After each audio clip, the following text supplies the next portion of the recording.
Olá, como vai você? Tudo bem? Meu nome é Fábio Felipe. Seja bem-vindo a este canal. Hoje estudaremos mais um tema profético da Bíblia Sagrada no curso Os Livros de Daniel e Apocalipse sem Mistérios.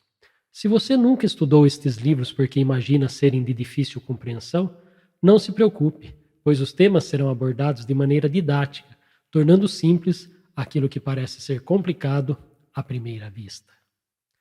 Saiba que você pode ajudar este trabalho a crescer, se inscrevendo no canal, curtindo este vídeo e o compartilhando em suas redes sociais. O tema de hoje tem como título Um tempo de angústia como nunca houve. Neste tema será estudado nos capítulos 11 e 12 do livro de Daniel, uma das faces do conflito final que marcará o fim da nossa era e o início do tão aguardado reino de Deus. Antes de iniciar este estudo, apenas duas recomendações. Se esta é a primeira lição que você está vendo, assista às lições anteriores desta série neste canal.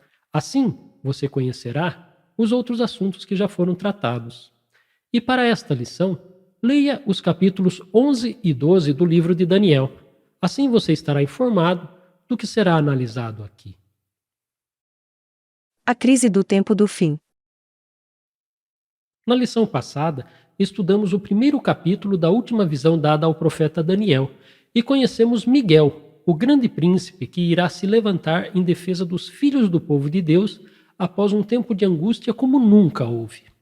Estudamos que Jesus se refere ao dia que ele ressuscitará a todo aquele que nele crê como o último dia e que este último dia é justamente logo após o tempo de angústia qual nunca houve, onde Miguel, o grande príncipe, se levantará e muitos dos que dormem no pó da terra ressuscitarão para a vida eterna.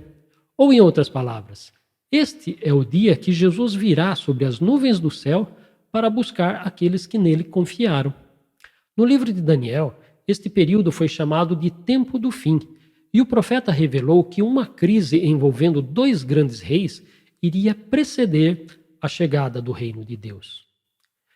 Entender essas profecias finais do capítulo 11 de Daniel, as contextualizando ao nosso tempo, parece ser um desafio e tanto no campo da escatologia. Considere o que será apresentado aqui como uma introdução ao assunto. Afinal, esta é apenas uma das faces do conflito que marcará o fim da nossa era. Os conflitos do passado entre o Rei do Sul e o Rei do Norte. Felizmente, compreender o capítulo 11 do livro de Daniel não é uma tarefa difícil, pois ele repete textualmente diversos eventos proféticos já estudados nos outros capítulos.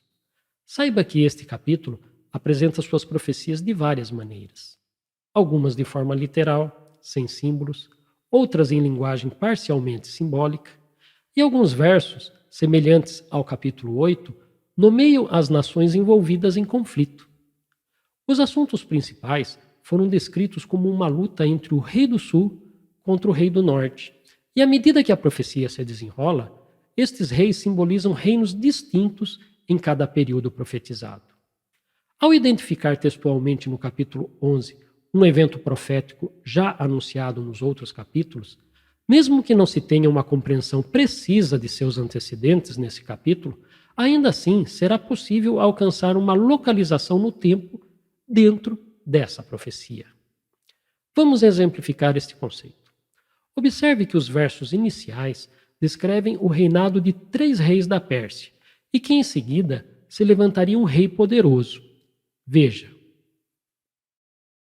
Depois, se levantará um rei poderoso, que reinará com grande domínio e fará o que quiser.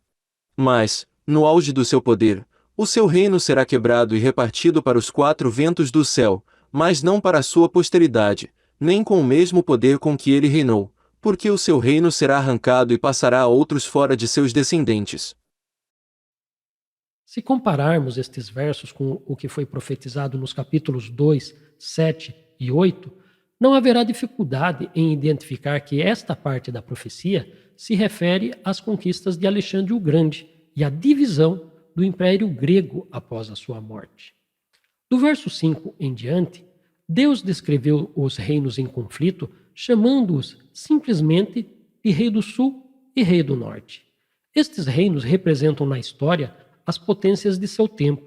Eles não são fixos e, por consequência, se apresentam em diferentes territórios. Por exemplo, os versos de 5 a 14 comentam lutas internas entre o rei do sul ou rei do Egito, os Ptolomeus, contra o rei do norte, os Seleucidas, dentro do reino grego. No verso 15, o rei do norte simboliza o Império Romano, liderado por Júlio César, e as forças do sul são os domínios gregos que tentaram resistir ao seu poder. A última tentativa de sobrevivência do poder grego dos Ptolomeus foi por meio da oferta de uma jovem em casamento, a rainha Cleópatra, a Júlio César, o que a profecia indicou que não vingaria e nem seria para sua vantagem. No verso 20, entrou em cena o sucessor de Júlio César, Otaviano, e o início da dominação romana na Judéia com cobrança de impostos. No verso 21, Tibério César foi chamado de homem desprezível, ao qual não tinham dado a dignidade real, talvez pelo motivo de ser o filho adotivo de seu predecessor. Um momento durante o reinado desse imperador é identificado no verso 22, por meio do príncipe da aliança, que sabemos através do estudo do capítulo 8, que é Jesus. O verso 23 faz referência a uma aliança entre os romanos e os judeus, isto é, com pouca gente. O verso 24 descreve a política romana adotada com as regiões conquistadas e a distribuição do despojo entre a nobreza e os comandantes do seu exército. Curiosamente, deixando a narrativa cronológica dos feitos do Império Romano, do verso 25 até o verso 27, foi comentado um conflito interno que ficou conhecido na história como Guerra Civil de Antônio, onde o rei do norte, Otaviano, lutou contra o rei do sul, Marco Antônio, que na ocasião traiu o governo romano, se aliando à rainha Cleópatra. Do verso 28 até o 31, foi comentado os feitos do imperador Constantino no quarto século depois de Cristo. Este imperador foi descrito, de acordo com a tradução adotada, como homem vil ou rei do norte, e o seu coração foi contra a Santa Aliança, interferindo na igreja cristã, tirando o sacrifício diário e estabelecendo abominação desoladora. Este assunto foi apresentado na lição número 9 neste curso. Observe que do verso 32 até o verso 39 são narrados os feitos deste rei ou governo eclesiástico. É uma explicação sobre o que fez o chifre pequeno durante o período de um tempo, 2 tempos e metade de um tempo, predito no capítulo 7. Veja, por exemplo, a semelhança do verso 32 com os versos dos outros capítulos. Com lisonjas, perverterá aqueles que violaram a aliança, mas o povo que conhece o seu Deus se tornará forte e ativo. Proferirá palavras contra o Altíssimo, magoará os santos do Altíssimo e cuidará em mudar os tempos e a lei, e os santos lhe serão entregues nas mãos, por um tempo, 2 tempos e metade de um tempo. O exército lhe foi entregue, com o sacrifício diário, por causa das transgressões. Lançou por terra a verdade, e tudo o que ele fez prosperou. Não iremos detalhar novamente estes eventos aqui. Reveja as lições 4 e 9 e faça uma análise cuidadosa dos versos 32 a 39 e constate o que estou afirmando. Para concluir esta parte, veja como o profeta descreveu a atuação dos cristãos genuínos durante o período de supremacia do rei do norte, o rei que fará o que quiser, também conhecido no livro de Daniel como o chifre pequeno que cresceu. Os sábios entre o povo ensinarão a muitos, todavia, cairão pela espada e pelo fogo, pelo cativeiro e pelo roubo, por algum tempo. Ao caírem, receberão uma pequena ajuda, mas muitos se ajuntarão a eles com lisonjas. Alguns dos sábios cairão para serem provados, purificados e limpos, até o tempo do fim, porque se dará ainda no tempo determinado. Este rei fará o que quiser, se levantará, e se engrandecerá sobre tudo o que se chama Deus. Falará coisas incríveis contra o Deus dos deuses e será bem-sucedido, até que se cumpra a indignação, porque aquilo que está determinado será feito. É fácil perceber que estes versos descrevem a atuação dos poucos reformadores que, durante a Idade Média, se levantaram para ensinar o povo e lutaram para tornar a Bíblia a única regra de fé e obediência. Foi um período negro na história, mas aos olhos divinos foi previsto que muitos seriam salvos, apesar da perseguição contínua do homem do pecado contra eles. O dia do Senhor. É importante compreender que neste conflito final, não apenas as profecias do livro de Daniel se cumprirão, mas também as profecias escritas por outros profetas bíblicos. Veja o que o apóstolo Pedro falou a este respeito. Mas Deus, assim, cumpriu o que tinha anunciado anteriormente pela boca de todos os profetas, que o seu Cristo havia de padecer. Portanto, arrependam-se, e se convertam, para que sejam cancelados os seus pecados, a fim de que, da presença do Senhor, venham tempos de refrigério, e que ele envie o Cristo, que já foi designado para vocês, a saber, Jesus, ao qual é necessário que o céu receba até os tempos da restauração de todas as coisas, de que Deus falou por boca dos seus santos profetas desde a antiguidade. Veja também como Jesus interpretava os escritos proféticos. A seguir, Jesus lhes disse: são estas as palavras que eu lhes falei, estando ainda com vocês. Era necessário que se cumprisse tudo o que está escrito a respeito de mim na lei de Moisés, nos profetas e nos salmos. Este cumprir-se tudo inclui não somente o que foi profetizado a respeito de Jesus, mas também da história das nações. Ou, em outras palavras, tudo o que os outros profetas escreveram e que ainda não se cumpriu terá o seu cumprimento dentro do intervalo compreendido entre o verso 40 do capítulo 11 do livro de Daniel e os primeiros versos do capítulo 12. Em alguns livros da Bíblia, este período foi chamado de Dia do Senhor. Veja alguns exemplos. Porque o dia do Senhor dos Exércitos será contra todos os orgulhosos e arrogantes e contra todos os que se exaltam, para que sejam humilhados. Ah! Que dia! Porque o dia do Senhor está perto, e ele vem como destruição da parte do Todo-Poderoso. O Senhor levanta a voz diante do seu exército. Porque o seu arraial é enorme, e quem executa as suas ordens é poderoso. Sim, grande e muito terrível é o dia do Senhor. Quem o poderá suportar? Ai dos que desejam o dia do Senhor! Para que vocês desejam o dia do Senhor? Será um dia de trevas e não de luz. Portanto, não podemos ignorar o que os outros profetas mencionaram sobre este assunto, que precede o levantar de Miguel, o grande príncipe. O pecado contra o Espírito Santo. Um parênteses.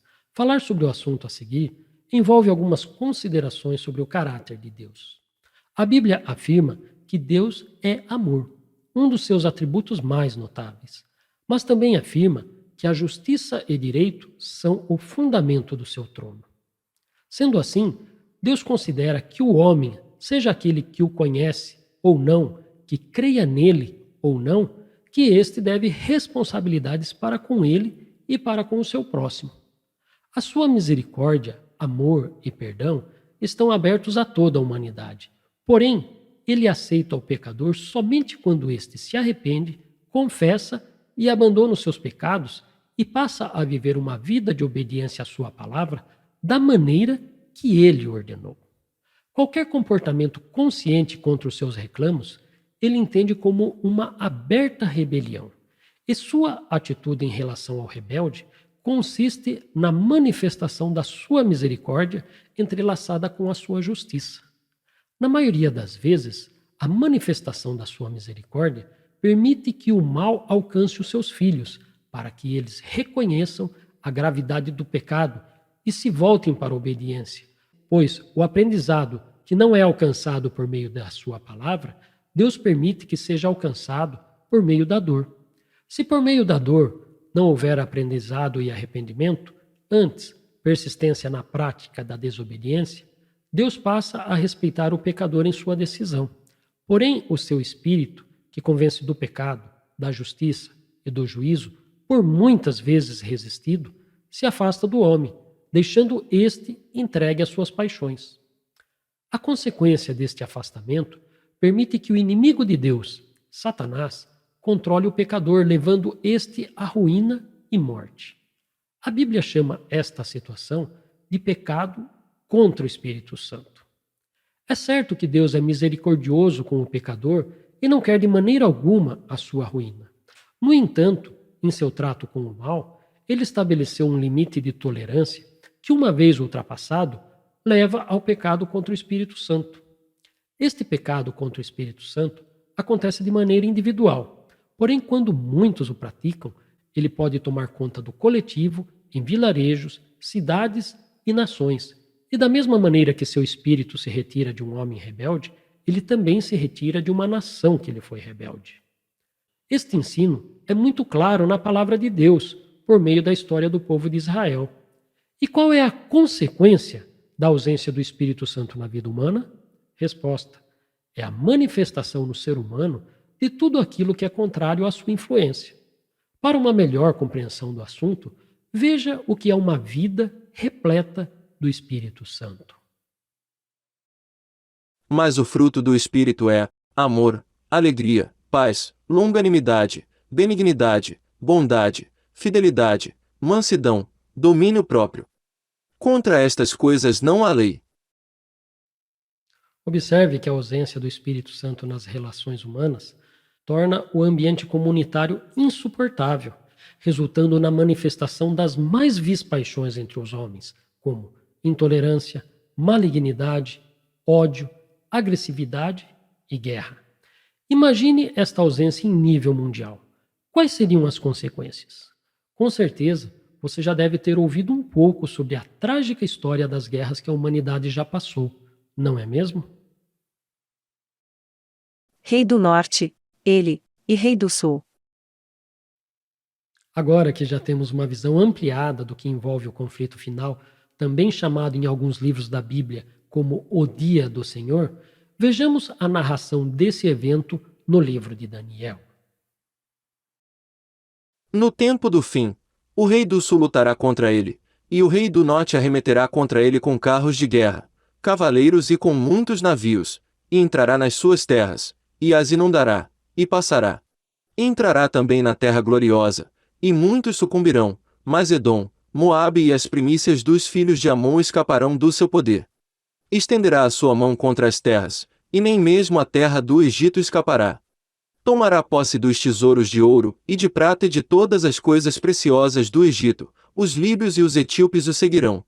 Mas será perturbado por rumores vindos do Oriente e do Norte, e sairá com grande furor, para destruir e exterminar muitos. Armará as suas tendas palacianas entre o mar e o glorioso Monte Santo. Mas chegará ao seu fim, e não haverá quem o socorra. Que no tempo do fim haverá mais um conflito militar ou guerra entre as nações se percebe pela simples leitura e interpretação do texto. Note aqui uma semelhança com o capítulo 8.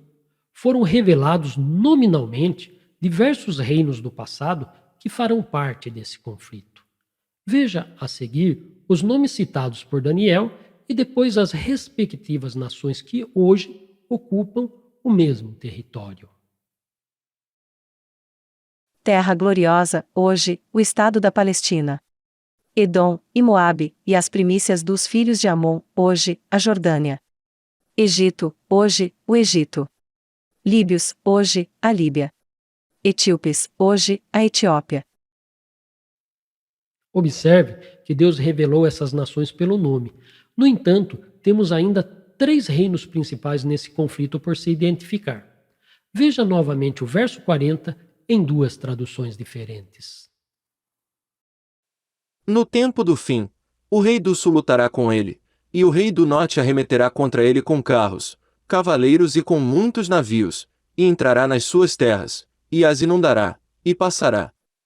No tempo do fim, entrará em luta com ele o rei do sul, contra o qual o rei do norte se lançará com seus carros de guerra, seus cavaleiros e seus numerosos navios.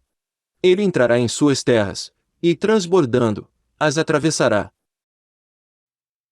Estes 3 reinos a serem identificados são o rei do sul, ele e o rei do norte.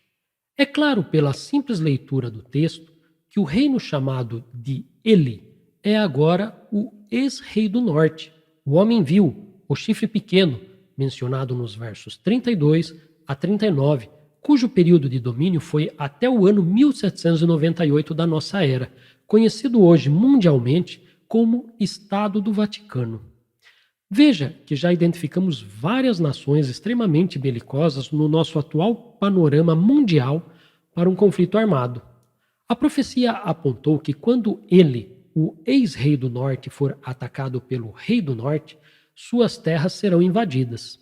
É óbvio que as terras do ex-rei do norte são as nações europeias vizinhas ao Vaticano. Portanto, já temos um palco extremamente amplo para a última guerra, que envolverá a Europa, Palestina e África. E os atuais reis do sul e rei do norte? Onde podemos encontrar informações para identificá-los? Resposta: tem que ser na Bíblia. Veja o que outros autores bíblicos falaram sobre este assunto. Comentando o tema O Dia do Senhor, o profeta Joel identificou um determinado povo que causará uma guerra jamais vista no mundo. Observe atentamente a sua origem e onde este povo atacará. Porque veio um povo contra a minha terra, poderoso e inumerável, com dentes como de leão e presas como de leoa. Mas o invasor que vem do norte, eu o removerei para longe de vocês e o lançarei para uma terra seca e deserta. Lançarei a sua vanguarda para o mar oriental e a sua retaguarda, para o mar ocidental. Subirá o seu mau cheiro, e subirá a sua podridão, porque agiu poderosamente. A minha terra, mencionada pelo profeta Joel, é sem dúvida alguma a mesma mencionada no livro de Daniel como Terra Gloriosa, o estado da Palestina. Esta mesma guerra foi também detalhada pelo profeta Ezequiel. Veja como ele descreveu os povos do norte mencionados pelo profeta Joel, envolvidos neste conflito.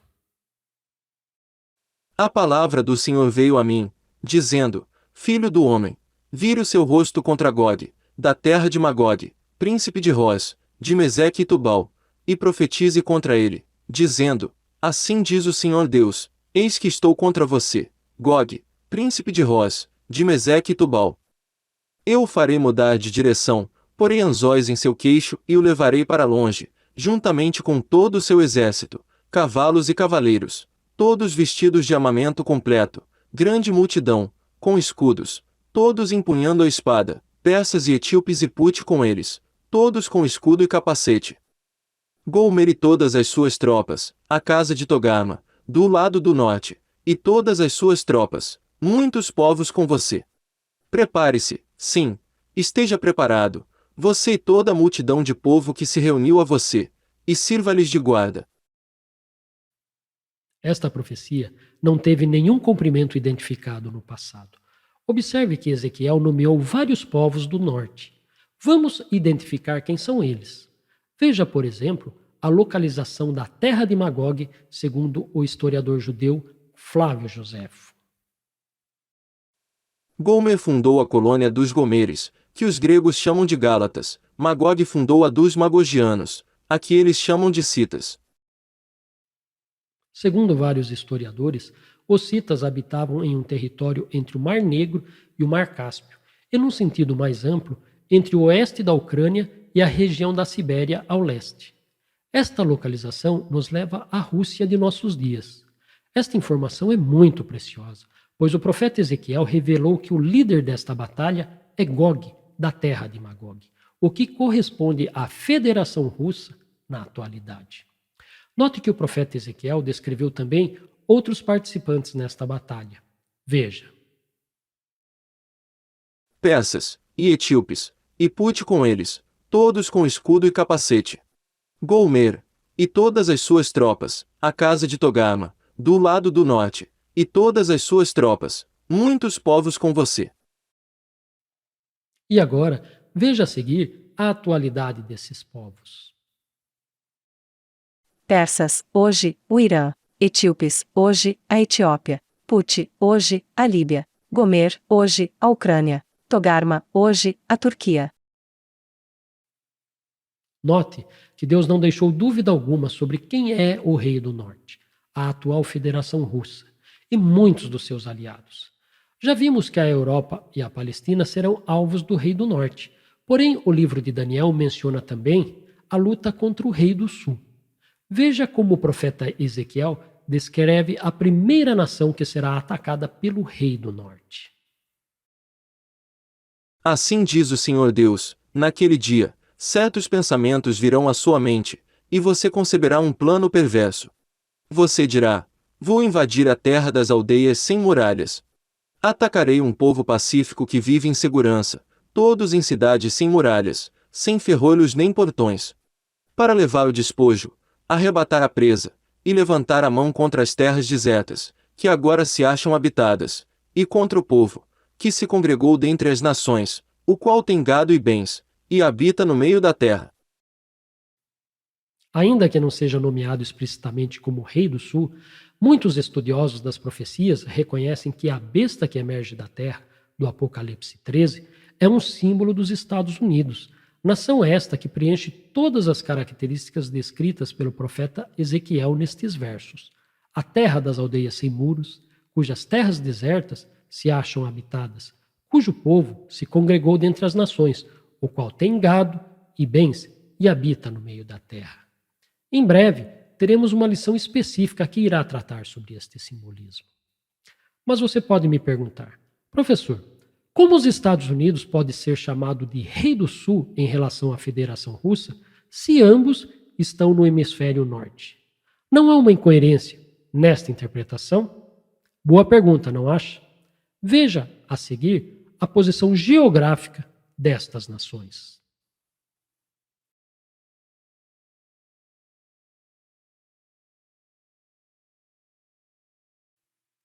Observe agora o posicionamento dessas duas nações em relação aos paralelos de latitude 40 graus norte e 50 graus norte.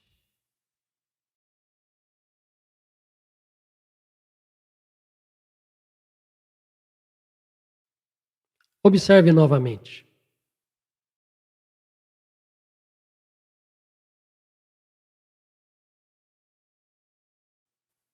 Dessa maneira, fica mais fácil constatar que os Estados Unidos, o Rei do Sul, realmente está em uma posição geográfica ao sul, e a Federação Russa, o Rei do Norte, está localizado ao norte.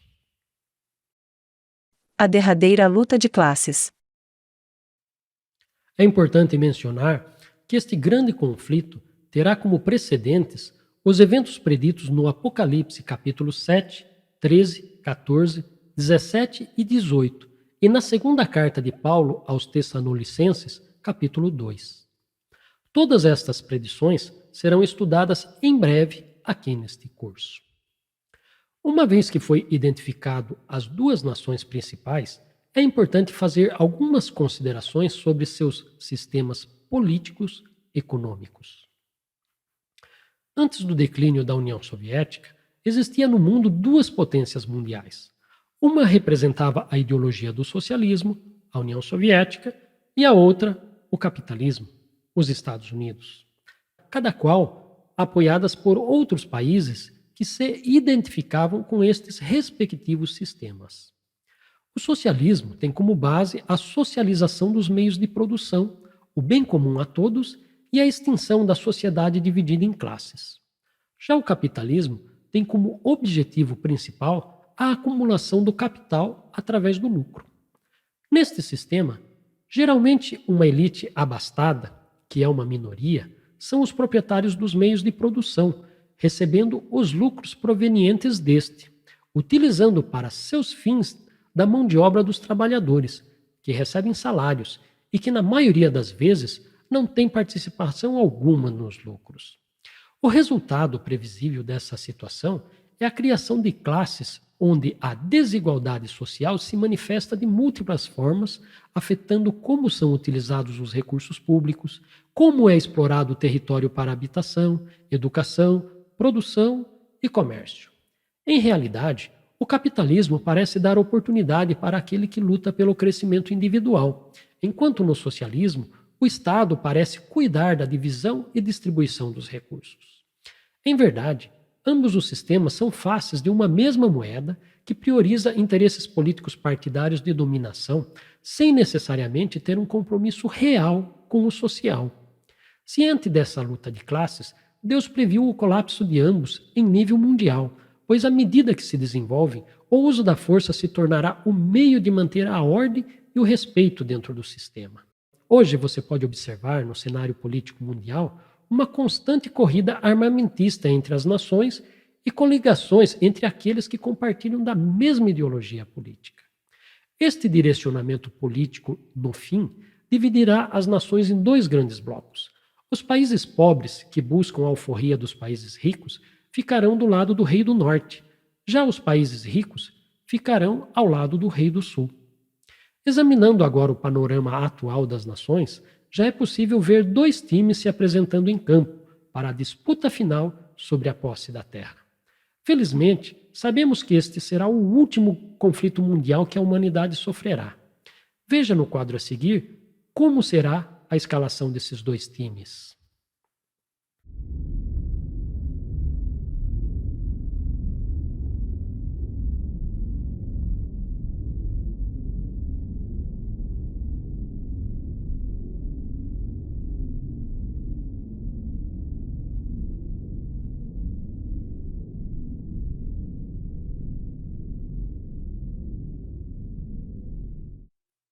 E então, qual será o placar final deste jogo? Você tem algum palpite? Quem será o vencedor? Antes de responder, considere o que vou dizer. Enquanto os ricos corrompem suas almas pelo amor às riquezas, transformando o poder econômico em poder político, criando meios de monopolizar o mercado, investindo em tecnologia para gerar lucros e diminuir os custos com a mão de obra, moram no conforto de ricas habitações e rodeados de privilégios, sem se preocupar com os menos favorecidos, aumentando o abismo da desigualdade social, os pobres também corrompem suas almas, movidos pelo ódio ao descaso de seus senhores, criando grupos guerrilheiros, manifestações públicas com o uso da violência, sindicatos e outros tipos de organizações pela defesa de seus direitos. Ocorre que esta luta de classes promove de modo consciente um conflito espiritual. De ambos os lados, os envolvidos sabem o que estão fazendo, sabem que estão em erro.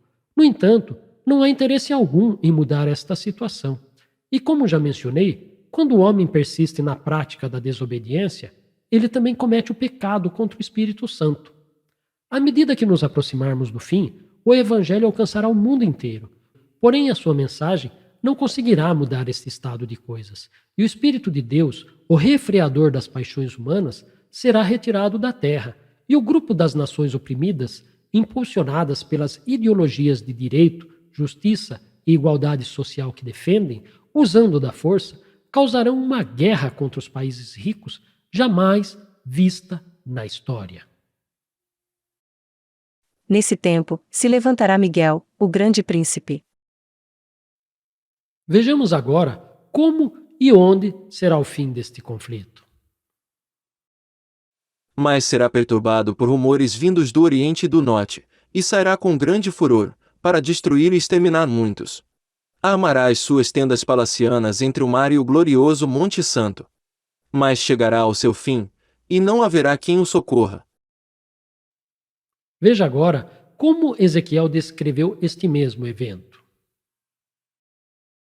Naquele dia, quando Gog vier contra a terra de Israel, diz o Senhor Deus, eu ficarei furioso. Convocarei a espada contra Gog em todos os meus montes, diz o Senhor Deus, a espada de cada um se voltará contra o seu próximo. Note que no momento que o rei do norte estiver no glorioso Monte Santo, isto é, na altura dos acontecimentos dessa guerra na Palestina, Daniel menciona que ele receberá um contra-ataque vindo do Oriente e do Norte. O mesmo repete o profeta Ezequiel, só que com um detalhe adicional. O contra-ataque parece ser de seus próprios aliados, pois a espada de cada um se voltará contra o seu próximo e chegará ao seu fim, e não haverá quem o socorra. Agora, além deste contra-ataque, possivelmente de seus próprios aliados, veja quem entrará em cena nesta batalha contra Gog, o rei do norte. Eu o castigarei com peste e derramamento de sangue. Farei cair chuva torrencial, grandes pedras de granizo, fogo e enxofre sobre ele, sobre as suas tropas e sobre os muitos povos que estiverem com ele. Você percebeu que quem contenderá contra Gog, o rei do norte, será o próprio Deus? E como? Por meio da peste e do sangue, chuva inundante, grandes pedras de saraiva, fogo e enxofre. Foi também desta maneira que João, no Apocalipse, descreveu a sétima taça. Veja. Então o sétimo anjo derramou a sua taça pelo ar. E uma voz forte saiu do santuário, do lado do trono, dizendo: Está feito. Todas as ilhas fugiram, e os montes não foram achados. Também desabou do céu sobre as pessoas uma grande chuva de granizo, com pedras que pesavam mais de 30 quilos. E, por causa do flagelo da chuva de pedras, as pessoas blasfemaram contra Deus, porque esse flagelo do granizo era terrível. Observe que esta mesma descrição se completa com o que o apóstolo Pedro escreveu. Pela mesma palavra, os céus e a terra que agora existem têm sido guardados para o fogo, estando reservados para o dia do juízo e da destruição dos ímpios. Porém, o dia do Senhor virá como um ladrão. Naquele dia os céus passarão com grande estrondo, e os elementos se desfarão pelo fogo. Também a terra e as obras que nela existem desaparecerão. Então, você está compreendendo a magnitude do que todos os profetas estão revelando? Além do mundo, a esta altura, estar a sofrer a maior guerra que já conheceu, Deus dirá: está feito, é hora de intervir. Veja como o profeta Ezequiel revela a manifestação de Deus neste conflito. Assim, revelarei a minha grandeza e a minha santidade e me darei a conhecer aos olhos de muitas nações. E saberão que eu sou o Senhor. Preste muita atenção ao significado deste último verso do capítulo 38 do livro de Ezequiel. Deus se dará a conhecer aos olhos de muitas nações. Veja como o profeta do Apocalipse descreve o mesmo evento. Eis que ele vem com as nuvens, e todo olho verá, até mesmo aqueles que o traspassaram. E todas as tribos da terra se lamentarão por causa dele. Certamente. Amém. E veja agora como o profeta Daniel encerra este assunto. Nesse tempo, se levantará Miguel, o grande príncipe, o defensor dos filhos do povo de Deus, e haverá tempo de angústia, como nunca houve, desde que existem nações até aquele tempo. Mas, naquele tempo, o povo de Deus será salvo, todo aquele que for achado inscrito no livro. Muitos dos que dormem no pó da terra ressuscitarão, uns para a vida eterna, outros para a vergonha e horror eterno. Então, você entendeu que será em meio a este terrível conflito militar que Deus estabelecerá o seu reino? Ele entrará no momento que ele definiu como final e dará um basta à maldade humana. Veja como João descreve esta cena no soar da sétima trombeta. Na verdade, as nações se enfureceram, chegou, porém, a tua ira, e o tempo determinado para serem julgados os mortos, para se dar o galardão aos teus servos, os profetas, aos santos e aos que temem o teu nome, tanto aos pequenos como aos grandes, e para destruíres os que destroem a terra. Felizmente, o profeta Daniel também revelou que o momento que Deus intervir será único. Nós já estudamos que o levantar de Miguel, o grande príncipe, significa a volta de Jesus, trazendo a ressurreição e a vida eterna aos salvos de todas as épocas, com o estabelecimento do reino de Deus. Mas ainda falta falar sobre um assunto crucial do livro de Daniel. Conclusão. Eu espero que você não tenha ficado assustado com uma das faces do final do grande conflito. Se não compreendeu, reveja este vídeo. Foram muitos detalhes apresentados de uma única vez, e tentei ser o mais didático possível na narração dos eventos, colocando-os em sequência. Mas há ainda outro assunto importante. Em meio a este conflito, veja o que Daniel revelou. Muitos serão purificados, limpos e provados, mas os ímpios continuarão na sua impiedade, e nenhum deles entenderá, mas os sábios entenderão. Nessa luta, Deus também previu que haverá muitos vencedores que serão purificados, limpos e provados. Muitos serão os fiéis que sobreviverão a esta batalha por meio do amparo divino. E agora, a mensagem, ao meu ver, mais importante desse livro. Os que forem sábios resplandecerão como o fulgor do firmamento, e os que conduzirem muitos à justiça brilharão como as estrelas, sempre e eternamente. Muitas, mas muitas pessoas precisam conhecer o evangelho da salvação em Jesus, sobre sua morte intercessora e o reino que ele preparou para todo aquele que nele crê. O livro de Daniel apela aos que forem sábios. Resplandeçam como o fulgor do firmamento. E o que isso significa? Significa deixar brilhar por meio de nós a mensagem da cruz. E você, deseja ser um instrumento nas mãos de Deus para levar esta mensagem de salvação ao mundo? Que Deus o abençoe em sua decisão. Finalmente, observe que estudamos a conclusão da última visão que Daniel recebeu, trazendo para a nossa realidade que as nações que hoje conhecemos estão se preparando para um terrível conflito militar que precederá a volta de Jesus sobre as nuvens dos céus.